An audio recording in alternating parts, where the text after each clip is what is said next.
Welcome to A Well-Designed Business with your host, Luann Nigara. Luann has a lifetime of experience building a multi-million-dollar business with her husband and cousin, and she knows the challenges you face in your interior design business. Luann brings you real-life answers to your most pressing problems, as well as practical strategies to explode your interior design business. So, let's get to the business of interior design. Hi, welcome to another episode of A Well-Designed Business. Today is the second show in our Facebook coaching series. If you missed the first show, it was episode 215. I spoke with Kate O'Hara. She is the Marketing and Business Development Director at Martha O'Hara Interiors, and we talked all about how to build your following on your business Facebook page. Their company, Martha O'Hara Interiors, has more than 200,000 followers, so she had some pretty good advice for us over there. So be sure to check out that show. Now, today's show is with Sherri-Lee Woycik, and she is a Facebook marketing and ads expert, and she is the founder of Social Media Minder. She loves helping heart-centered entrepreneurs get more clients and customers from Facebook. She provides social media services to business owners, and she does it through a range of services, including boot camps, one-on-one, group and self-study training, and she also does done-for-you strategy and implementation. Sherri-Lee is also an authorized local expert for Constant Contact, and she uses this platform herself and encourages her clients to use this platform because, of course, this is a platform for growing your email list. And one of her strategies for Facebook is helping you grow your email list. All right, so hang on. I'm going to tell you a little bit about our sponsor, and I will be right back with Sherri-Lee Woycik.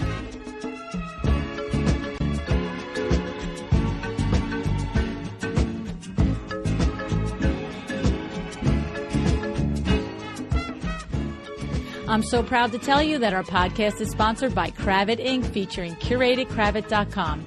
You know, because I've told you a million times, that I've been a Cravat customer since the early 1980s. And the truth is, I can't say enough great things about Cravat Inc., except to tell you that now there's CuratedCravat.com.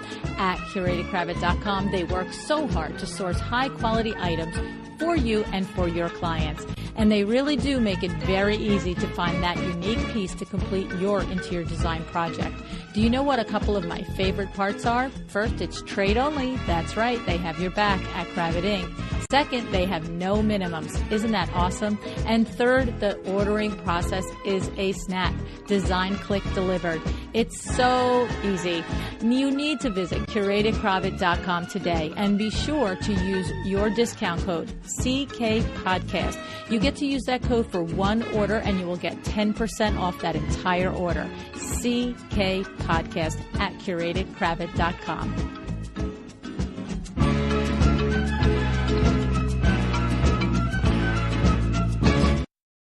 Hi, Sherri-Lee. Thanks so much for joining me on A Well-Designed Business today. Hi, Luann. Thank you for having me. I'm so excited to talk to you about this. I am too, because we are doing something really, truly fabulous here for all of my listeners on A Well-Designed Business podcast with this Facebook series. You and I are going to talk about the foundation, the setting up of our business Facebook page. And I recognize that probably every single interior designer listening out there probably has this done already, but even me who has it, I'm very curious to take the information that you're going to teach us and then go and compare it to what I've already done on my Facebook page and see if there's things that need to be tweaked or done or differently or whatever. So start us off from the beginning, Sherri-Lee. What's the first, pretend we don't have one. What do we want to do? Well, and the nice thing about this, Luann, is even if you have a Facebook page, and I have a Facebook page with several thousand people on it, this is something that I recommend you either start doing it this way from the beginning, or you check your Facebook page every 6 months and make sure that your information is current and relevant. Because I don't know about you, but my business changes a little bit here and there, and you want to make sure that you are constantly keeping your Facebook page up to date. So this is going to be relevant to people who already have the Facebook page and people who don't. Okay. of course, the very basics. Facebook walks you through that very basic foundation setup of your Facebook page. When you click on create a page, they walk you through it. They've got it very simply, but and they tell you the pieces, but they don't tell you exactly why you're doing what you need to be doing. And so we're going to cover some of that today. Okay. We're going to start with one of the first things they ask you to do is to set a custom domain name or a custom URL. Some people call it a vanity URL on your Facebook page. And initially, when we started out with Facebook pages, you had to have 100 likes on your page before you could set that custom domain. And then it was 30 likes before you could do it. And I believe now there's no minimum. You can set it right in the point of setup. And it feels like there's a lot of pressure because you're in the middle of setting up your page and Facebook saying, set your custom domain name. And you cannot change this once you've set it. So there's a bit of pressure to make the right choice here. But if you don't, you end up with a very long URL that is facebook.com/50 letters that make no sense and numbers. And you're never going to be able to use that for anything. Now, if you've set it up and you skipped that piece and you didn't do it, you can go back and do it the first time. Like you can do it once. Once you've set it, you can't change it. So, okay. And do you suggest that simply be our business name? So I think that you want to think about long-term in your business. And when I set mine up, I did set mine as my business name. And now I can't change that. But I did change the name of my business name. So my business page was Social Media Minder, and that's what it was called. That was my business. That was also the URL, facebook.com/Social Media Minder. That was what I was called. A few years ago, I changed the name of my page from my business name to my personal name. And I'll tell you why, and this is something to think about as you're setting your Facebook page name, is in 5 years, in 10 years, you may not still be doing this business. It may not look exactly the same. You may be doing something completely different. And if I'm going to invest my time and my money and my energy into building this Facebook page to, a couple 100,000 likes, I want this thing to go with me for a long time. I don't want to have to abandon it and start building a new page if my business focus shifts. So if I decide to become an author, I don't want to all of a sudden have to start building a brand new page and abandon a page with, even 20,000 likes on it. I don't want to lose that. Right. So I wanted my page in my personal name because I am my business. I can do anything I want in my personal name, and people will be able to follow me. So people who started following me 3 years ago can still follow me in 10 years, no matter what my business is. And they may want to come along with the process and they can stay on that same page for it. Now, if you have a company that has multiple staff and you are the owner of the company, you're not necessarily going to be the face that everybody sees, then of course you want to have your business page in your business page name.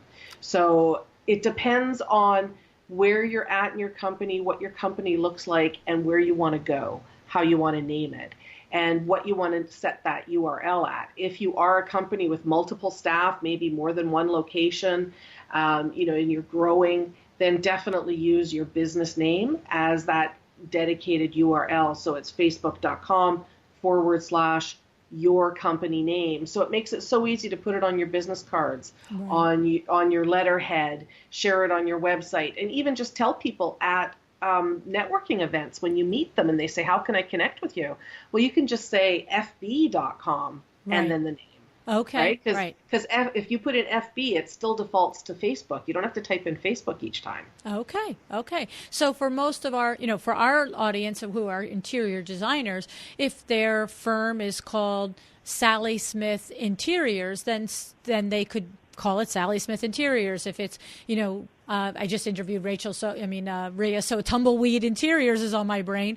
That's fine in that regard, because even if somebody like Rhea were to go out and become an author, Tumbleweed Interiors, if she's, she could still work it in, or maybe she's moved past Tumbleweed Interiors or whatever. But so I understand, because you are an expert from out of our field. You are dealing with all different platforms of people. So, yes. Okay, understand I get the distinction. Okay, so So, but if you are a solo interior designer, let's say you work from home, maybe, this is, you just want to do the solo job yourself, then it might be very smart for you to put that in your personal name because you are your brand and that's who people's going to meet. So, and that's, would you say, even if they've already selected a name for their design firm, even if they are a solo, would you mix that up a little there, or would you say, okay, no, all right, if they're a solo and they've selected a different name for their company name, then stick with it for the Facebook?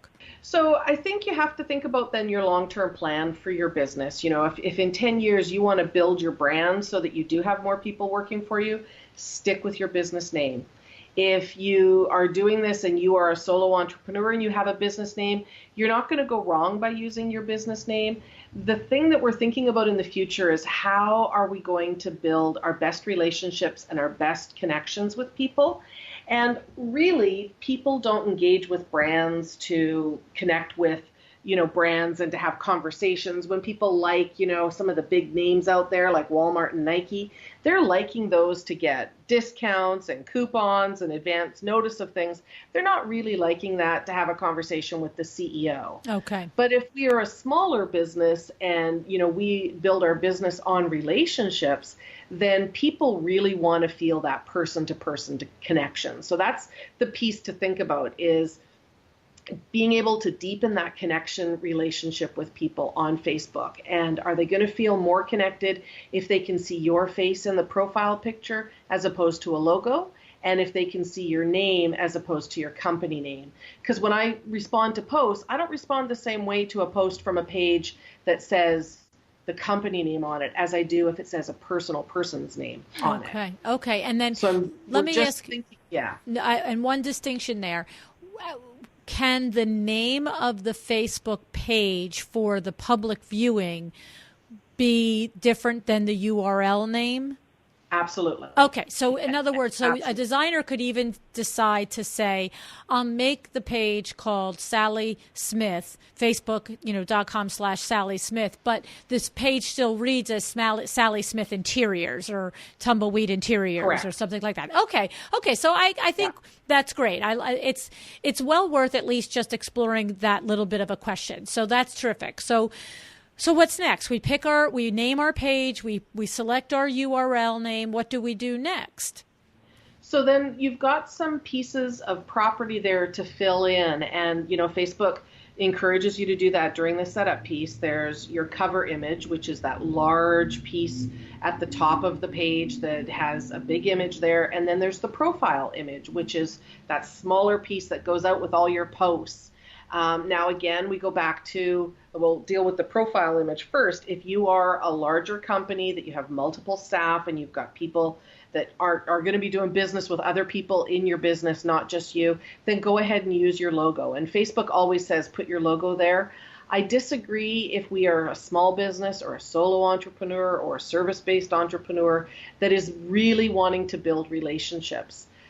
People want to see your face. So if you do have a smaller firm where you are the face of the business, where you're the one that's going to be going out and doing quotes, or you're going to be making those connections, or you're going to be at the trade shows, then put your face as that profile image because it really personalizes your business. And that's what we want to do. I mean, Facebook business pages can look very cold and can, they come across as this very professional place where you have to be so careful about what you say and you have to put out your professional image.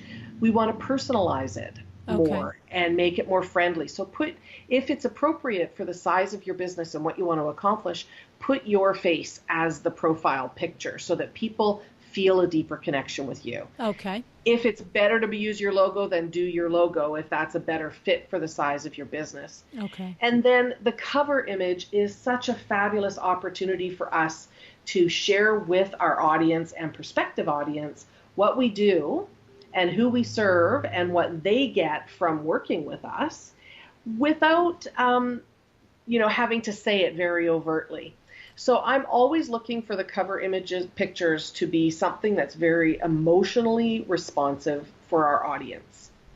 So when I'm thinking of your audience, specifically interior designers and decorators, we want to think about why do people hire me? Well, they hire me to help them make a beautiful living space or a beautiful bathroom or, whatever those different pieces are. We want to show maybe before or after pictures in that cover image that represents to people who don't know us yet what it is they'll get by working with us. Okay. So we don't want to put a lot of words on that. Facebook really prefers if their images don't have a lot of words on them, whether you're running ads to them or not. They prefer images with no words on them because they want you to be emotionally expressing what you want to express in images. We know Facebook's been moving us to images and videos for quite a while now. Right. And change that cover image up regularly. It goes out as a post on your page when you change your cover image, and it tends to get a little bit more reach than other posts do. And so it's a good idea to change it up. So if you're going to be at an event in a month and maybe you're going to have a booth at a trade show or something, you could do a special cover image that does have some words on it and shows that you're going to be there.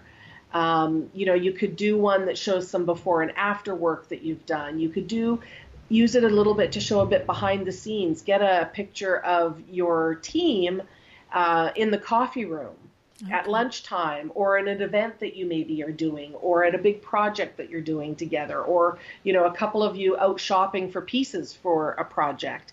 It's such a great way to represent who you are and to deepen that personal piece again and to really let people feel like they know you. Okay. That image is a hard image to work with because of the rectangular shape of it. So the before and after images play perfectly because then you could do two square, before and after. But other than that, it's hard to really shape a picture there. Like I've tried 1,000 times to put a picture of a window treatment there. And it's like, well, which 2 inches horizontally do I want showing on this picture? It's brutal. So house.com is the same way. So the size is 815 by 351, and tools like PicMonkey and Canva have templates for you that are already sized. Wow. So you can go in there and add your pictures, and they have great images for you that you could also use and add to your own.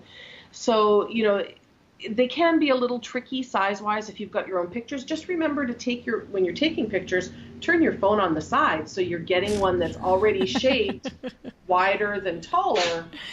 Right, the obvious. Which means you can play with that, right? So, okay.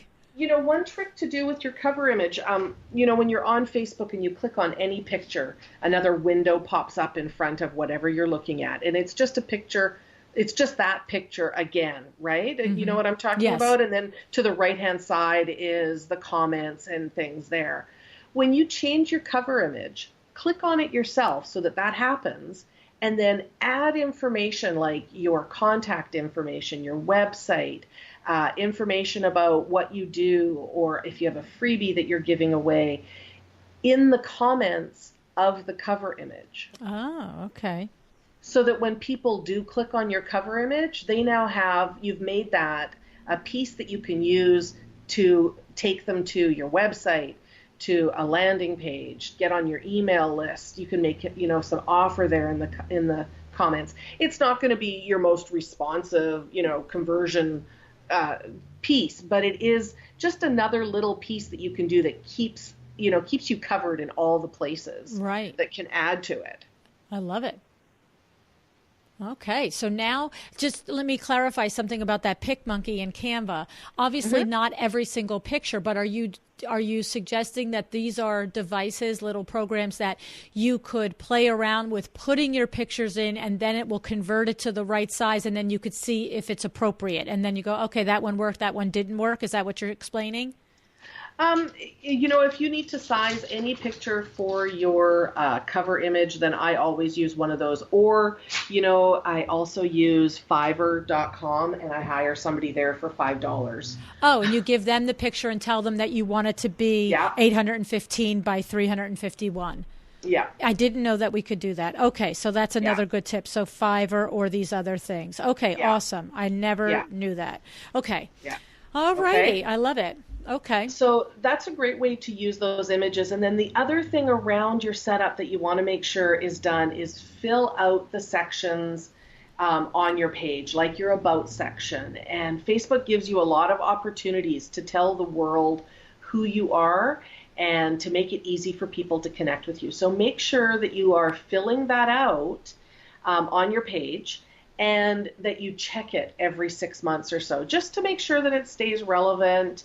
Obviously your address may not change, but you may have added a service sometime in the last 6 months that you didn't know, or you may have gotten a distinction or an award that you didn't 6 months ago. You want to make sure that information on your page is relevant. Not everybody hunts through that, but for the few that do, somebody may be just the ideal person that you've been waiting to work with, or somebody who has a great joint venture for you, or, you want to make sure that that information is there on your page for anybody who does go through it. Okay. I like that too. Like you said, every 6 months, because, when house.com comes out and they give their awards, you got to remember to go in and update it and say that you want it. Or we just were recently at Design Bloggers Conference, and IWCE, Yelena won an award. So yeah, you want to go in and put that in there. Okay, good. Absolutely. That just contributes to your social proof, right? Right. I mean, you're telling everybody I'm great at what I do, but boy, if we can get other people to tell people that you're great at what you do, that's way more powerful. Exactly. Okay. Right? Terrific. I love it. I love it. So we have our Facebook profiles, which we all know is for personal use, and Facebook doesn't want us to do business there. But a lot of people say to me, well, I post on my profile and I don't post on my page because I get way more engagement on my profile. And my answer to that is, that's because you're using it. And if you used your page as you do your profile, your engagement would change. And I know there's a lot of talk about, Facebook's out to get you and you've got no reach and nobody sees your posts. But the first thing you can do about that is use your page as you would your profile. So stop being so professional that you only market on your page. Be personal. Let people know who you are. The most popular posts I do on my page are the ones that let people have a little bit of insight into who I am and what makes me tick and who my family is. Now, there's a difference between being personal and being intimate. But I'm sure we're all professional and we know that difference. But it's just as if we went to a networking event and we only ever talked about business and handed out our brochures. That there would be a lacking in the connection we'd be making with people. And so I want you to bring some of the personal pieces from your profile onto your page. Okay. I want to make sure that you're posting a variety of types of content. You can do, a status update where you just type in the words. You can share a URL that takes people off of Facebook to a blog post or to your website or to somebody else's website. You can do pictures. You can do Facebook Lives. You can do uploading videos. You can share other content from other pages. The more you can make variety in the types of content that you post, the more Facebook likes that. And they reward you when you do these things properly by giving you more reach. So more people see your posts, which is what we want in the long run. And the other thing is, post more often than you think you should. And by that I mean about 3 to 5 times a day. Okay. And that's usually where people go, I know. I'm sitting, really, I just... But how often do you post on your profile? Right? A lot of people have no problems posting on their profiles 5, 6, 7 times a day. They comment on everything under the sun. Yeah. Look at those. I bet you could take some of those and put them on your business page, and they'd be relevant to your business. So I have a question for you, and I cannot think for the life of me where I heard this, and I feel like I heard it at Design Bloggers Conference, but I don't know. And the person, if they're listening and they're like, oh, you didn't credit me with this, I'm sorry. But I heard somewhere somebody say to think about your Facebook posts on your business page and really all of your social media posts on your business platforms as anything that you would share with a guest in your living room and anything that they'd have to go to the second floor of your house to see that doesn't come out there, that doesn't go. That's a great analogy. Right? I thought that really spoke to me. I know. Sure. I thought that was really good. And sure. I'm sorry for whoever taught it to me. And it was in the last 6 weeks, I promise. But I thought it was a great way of of saying it, right? Because Yes. and it also sort of lends to what you just said, and that's why it reminded me of when you said think about when you're at a networking meeting. So yes, you're talking about your business at a networking meeting, but if you don't share some of your personality, then nobody wants to stand there in the corner and talk to you. They're all like, okay, Right. leave her over there because she's boring. And all business all the time. I mean, Yes. if you see somebody at the networking event that you saw last month and they told you they were just about to go to Hawaii, wouldn't you say to them, how was your trip? Right. And so, this is networking on steroids. Instead of sitting at a table of 8 people that we get to talk to, potentially we could reach millions of people. Mm-hmm. And it's really networking. And a lot of people have created this fence around their Facebook page where they think it should just be this ultra professional platform. And I'm just going to promote my products and services. But your analogy that you mentioned is fabulous. And I always say be personal without being intimate. Right. So when I invite somebody over, I say this to my kids all the time, you don't have to share everything when kids come over to play. I'm not a big believer of that. Right. I would never be okay with somebody going into my bedroom and looking through my drawers. Right. Unless it was family. Right. So if you don't want to share that, fine. Don't leave it out. Put it in your bedroom and close the door. Right. And that's our private spot. And then the rest is open. So, it's a great analogy. Bring yourself to your Facebook page. People want to know who you are and what you stand for more than what work you do. Yeah, it's interesting. I have to say, I think about it, and you're probably the first person that's making me see the other side of it and the value of it. Because for me personally, between the WindowWorks Facebook page, the WindowWorks Instagram, and all of that, I always feel like I don't want to, I feel like it's, I don't know. I feel like it's boasting isn't the right word because, there's nothing to boast about, having lunch on the water while we measure a project or something like that, right? That's not boasting. That's not showing off. But I almost feel like it's so tedious. Who cares? That's what it is. Like, I feel like, only show things that are going to add value. Like, share a post about how to, hang a window treatment. Don't show them how, you measuring for the window treatment. But I think this is the first time that somebody's breaking through the block that I've had about it is that you're right. One is a company talking at you and the other is a person talking with you. Right. Yeah. And, as I said, my most popular posts on my page are ones that are personal. But again, I'm not being super intimate. I'm not being inappropriate. Right. But what it does is it makes people say, they maybe comment to that post or it connects with them in some level. They go, oh, she gets my challenge, or she's had, challenges as well, or she's interested in similar things to me. Mm-hmm. And so we have a new connection there that we didn't have before. And if they engage with that post, then likelihood is they will see my next post because Facebook tends to pay attention to that, right? So the more we can get people to engage with post A, the more people will see post B. Right, because they reward you. If people are commenting and so forth, then they keep your stuff in front of people. Okay. Right, and it's like a grocery store discount card that you get emailed with your favorites every week, and these things are, here's the things that you might want to buy again this week. They're on sale. Right. Well, they're based that on your previous shopping experience. Right. So the posts that you see in your news feed are based on previous posts that you've engaged with. Okay, interesting. Okay, that's awesome. So if you like, and Facebook grades the actions, likes, comments, and shares. So likes are the easiest for somebody to do, and they have the least amount of, skin in the game. To click like on a post really isn't that much effort. Mm-hmm. So it's got the lowest score according to Facebook. But if I leave a comment, it's got the next highest score because I have to put some effort into it. I have to say something. I have to type something. If I share the post, that has the highest score according to Facebook, which will skyrocket your reach on other posts. The more shares you can get. So, always be reaching to get more shares because Facebook will give your next post more reach because of those shares to reward you for that. Can I ask you something about that? So for me, I'm interacting with a lot of interior designers, and so I might be quickly going through the Facebook feed, and I will, knowing that a share brings that activity, that it's like a little reward, I will literally share. It's like I'm trying to say high five to the different interior designers that I've interacted with, that I've met on the program, that I've met in my real life, whatever it is.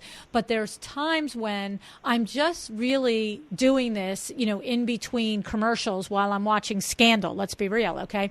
And so the thing is that if there's something personal happening with that designer, then or it's an accolade that the designer got, then I'm going to share and write posts. And I'm going to say, congratulations, yada, yada. But if it's something that they're sharing that is 10 tips on how to pick the right area rug, and I know they're just looking for reach and everything, I'll just do share. So is there a difference between share and write post share, or do they both get just as much love and I'm good doing this? Or am I, if I don't write something with my share, I'm not doing the good deed to the designer that I think I'm doing?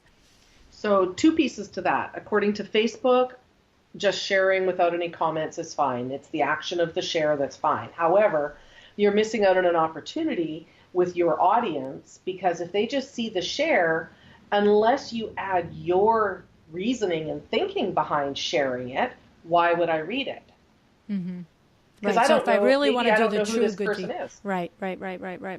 Well, okay. So, but at the very least, if I really am on a commercial in between things, I can share, and that's helpful to them. Sure. I think you're going to be more helpful if you say, these are 10 great tips from my colleague so-and-so. Right.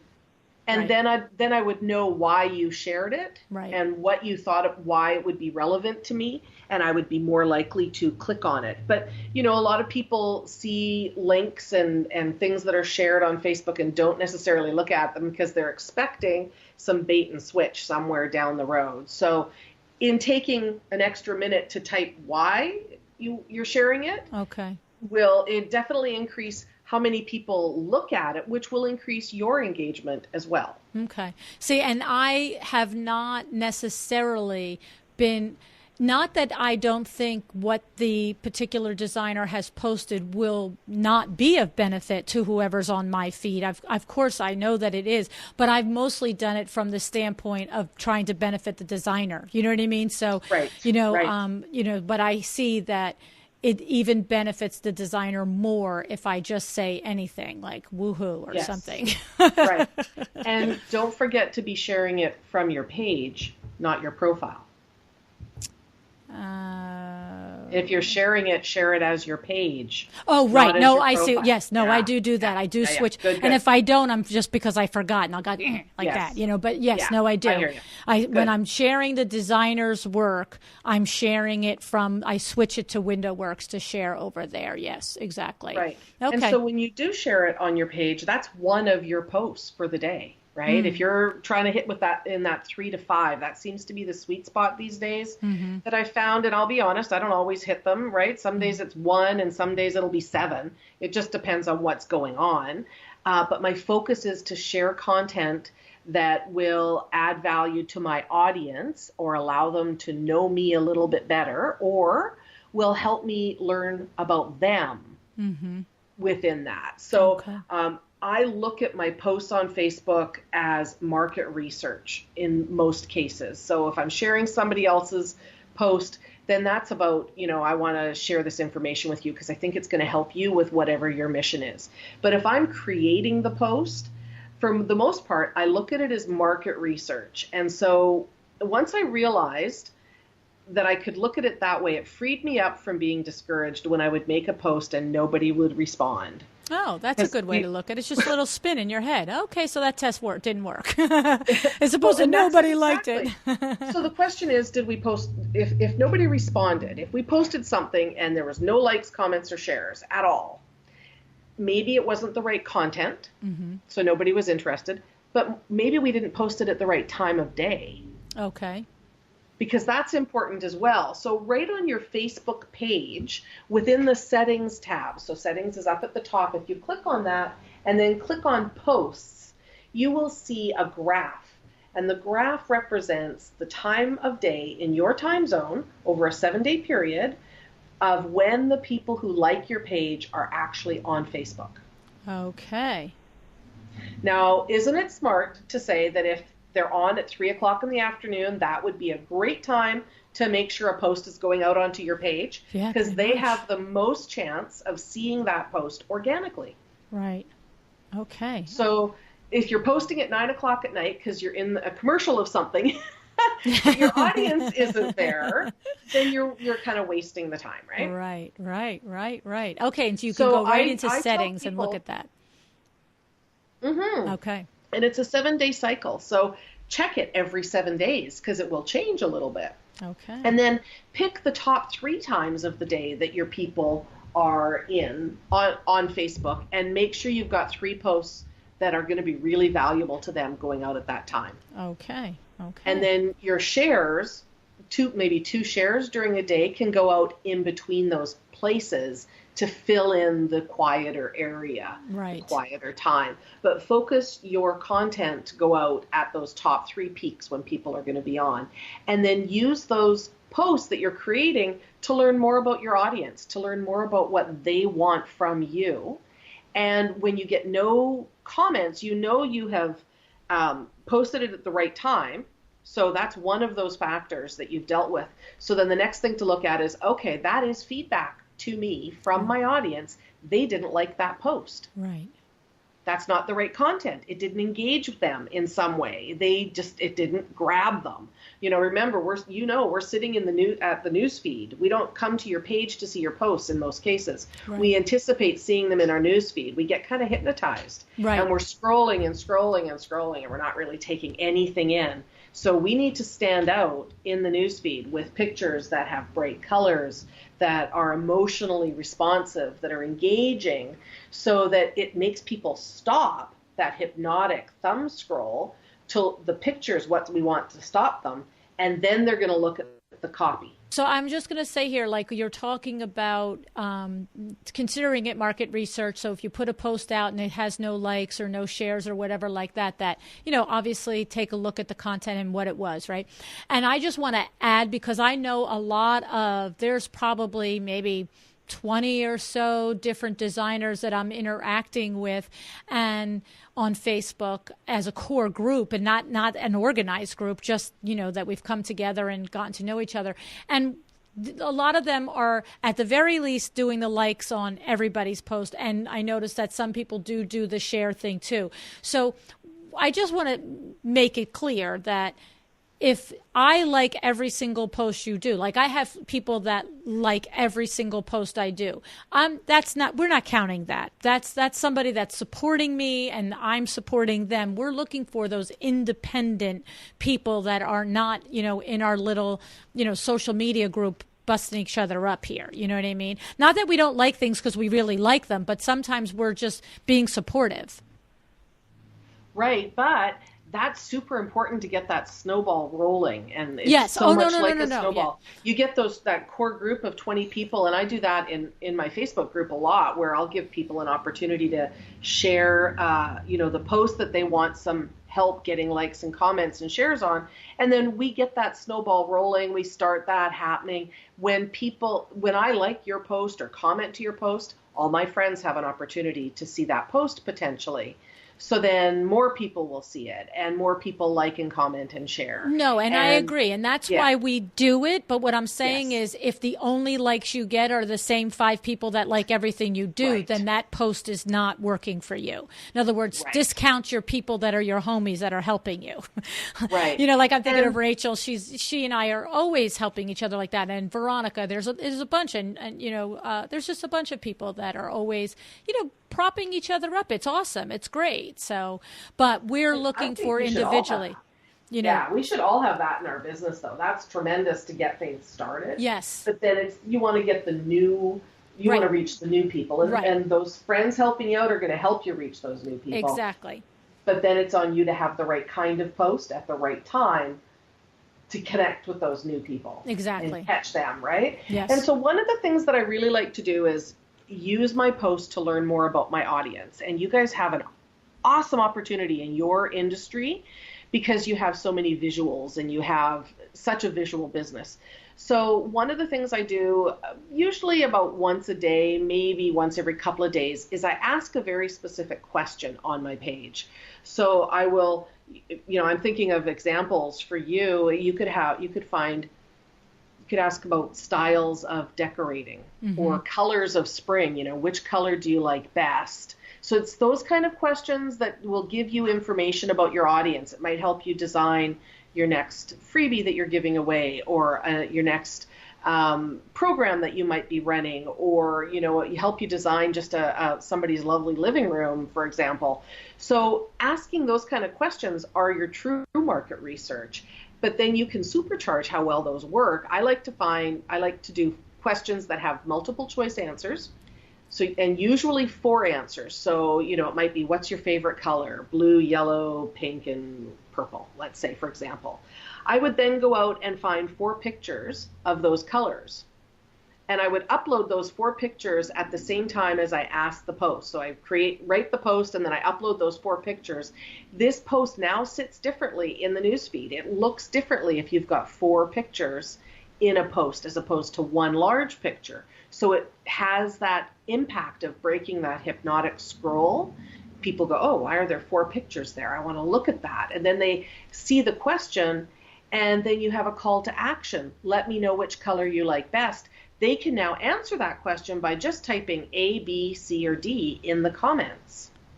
And at this point, we're just looking to then talk back to them. We're not taking them back to our website with this simple device. No. We're just talking back to them. Oh, you love that one. You love this one, blah, blah, blah. Yep.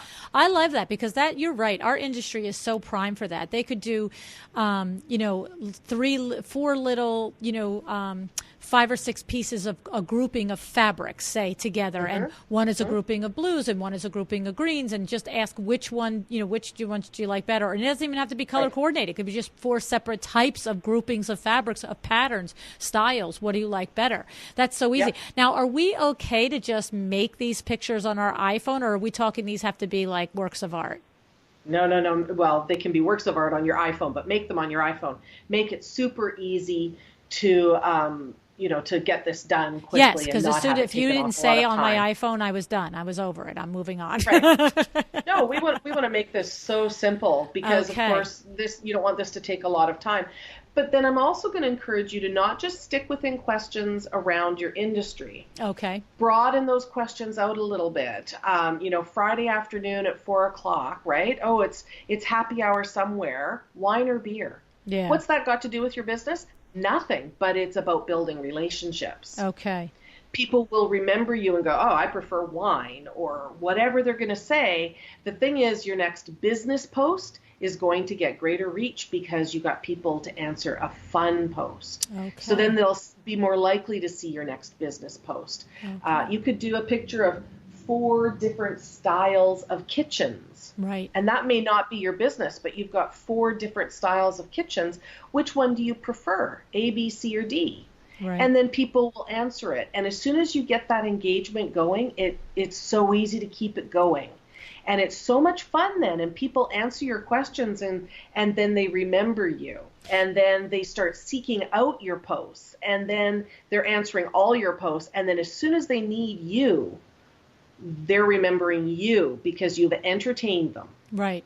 Let me ask you a question about the pictures there. So it's one thing if we're going to take 4 pictures on our iPhone.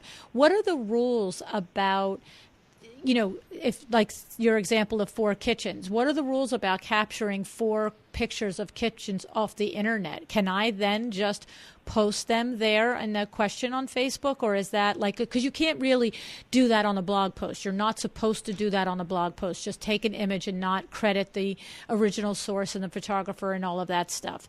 So how does it work with Facebook? So, there's a lot of free imagery out there, of course, that you can use. You can always, Flickr is a great source for free images, as long as you search for images that are royalty free. Okay. My favorite source for images right now is unsplash.com, and all of their images can be used for any purpose. Okay. Free. That's a good answer. I like that. I forget about the free sources of imagery. So either take the pictures yourself, or find free sources, or if you happen to find it on Pinterest or, Instagram, go ahead and give the credit. Right, exactly. But then see that just got complicated for me. That takes a bit more complicated. So you don't do that every single time. Right, But right. if there was somebody in my industry that I looked up to, that I saw as a thought leader, Yes. I would definitely be following their page. And if they had a picture that I wanted to use, I would leave a comment on their post and say, hey, can I share this on my Facebook page? Okay. You're Credit building you a and so relationship forth. with Right. that person, right? They're going to remember you because you did it so well. You were so kind to them. And then you can go ahead and use it and give credit in the post. That's exactly right. That's a great Once idea. I like that, Sherri-Lee. There's a lot of opportunity for that in our industry. There are, tons of interior designers whose work is really well known and well advertised and well everything, and Yeah. so for the designer, like exactly as you mentioned, who admires that influencer in the field to take advantage of starting a conversation that way and so forth. That's great. I love that. That's a good tip. I like that one. Okay. So, I mean, that's a lot of terrific information to get us started on our Facebook content here. I know that we took a lot of time about setting it up in the beginning, but that is important to do, to select your name the right way, to make sure you have the right cover image and profile image. And what we said was that the profile image, if you're a solo, it probably could be and should be your face. If you're a firm that has 8 or 10 or more people, maybe it is your logo. But that is a personal thing for you to decide who's, like you said, whose face is there. If there is one face that's the leader and you want it to be your picture, you certainly can use that. And then I love the help about the cover image, about going to either Fiverr or to PicMonkey or to Canva to get our images reformatted to fit that silly space. I'm like definitely going to task somebody in my office with that ASAP. And how about I love the obvious tip of turning our phones sideways to take the darn pictures to begin with. And then, to start the actual filling of the content of our page and to incorporate questions and to incorporate our personality, which I have to say on my business page I have never done. And anytime it's been done, it's because it was by accident that I was like, and then I'm like freaking out. Oh my God, I put my personal picture on my business page.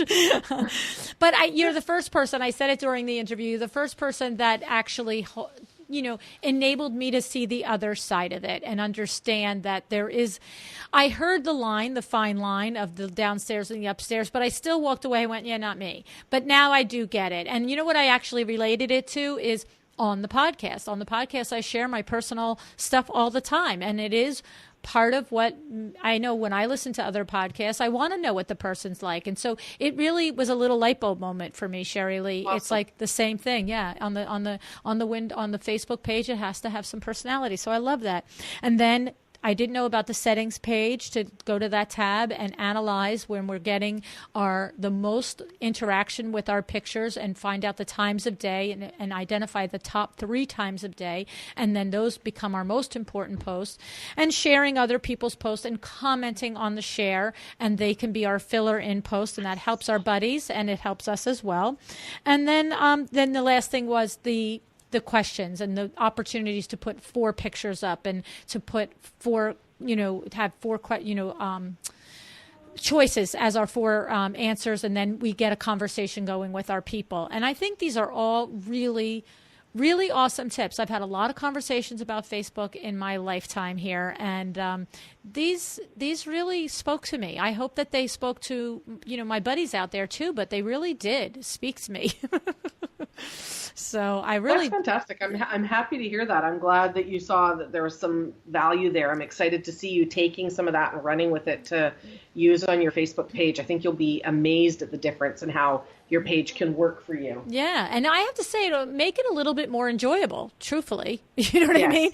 Because your personal page is a heck of a lot of fun, but I don't do all that stuff on my WindowWorks page. Yeah, it should be a lot of fun to do business. And so that's what I'm trying to come up with here. That's awesome. So, Sherri-Lee, share with us how they can reach you, and if there's any last, I sort of rounded this up. I don't know if there's any last bit of information that you want to share, but tell us how we reach you. You do this as a business, and I appreciate your coming and giving us all this information for free, but you are able to be hired as a consultant if somebody doesn't want to execute on this on their own, or they want more help. That's correct, right? Yes, absolutely. So, I do work for people who don't want to do all of this work themselves, and then I have a team of people and we do this, and the full Facebook marketing pieces go in there. We do Facebook ads and we do all sorts of different things for my clients, and I love doing that work, but really I love teaching people how to do it for themselves. So people who really want to do it themselves and want to join me in some group coaching programs or in my group or take some of my challenges or those sorts of things. I have a lot of those offerings, but I have a gift for you. If people want to learn more about how to use their Facebook page for business and how to do it easily, which is what I'm all about. Me too. I have the Facebook for Business Made Easy program, and it's a free 5-day program that you can just opt in, and then every day you're going to get a lesson. Some of them will be things that you've heard here, some of them will expand, and then there'll be some new things in there as well. And you can get that at socialmediaminder.com/FB Made Easy. That is awesome, because I have to tell you, in my audience, I'm amazed at the things that these men and women do on their own. And, that they hunker down with something like this and they do it and they execute it, and it's terrific. I thank you very much for that gift. I appreciate that.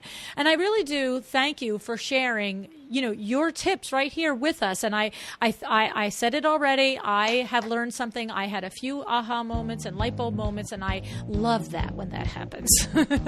Me too. My work is done here. That's it. Well, thank you again. Thank you so much for having me.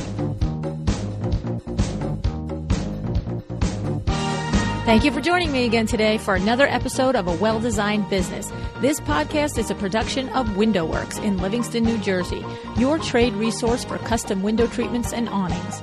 Learn more about WindowWorks at www.windowworks-nj.com.